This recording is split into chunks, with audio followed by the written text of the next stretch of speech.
Hello, in this video I want to show you how to change wallpaper on Huawei MateBook X. To do this, we'll need to launch our start and go to the settings.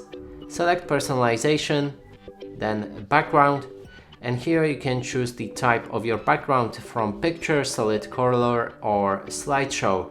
I'm gonna go with the picture, and here on the bottom you can choose your picture from the presets that are available, or if you want to set your own image as a wallpaper, go for the browse and then choose whichever image you like. Then we can adjust how it will fit on our screen, and you can choose to fill it, fit it, stretch it, tile it, center it or span it. And that's it for this video. Hope you like it. Please consider subscribing to our channel, leave a like and a comment below.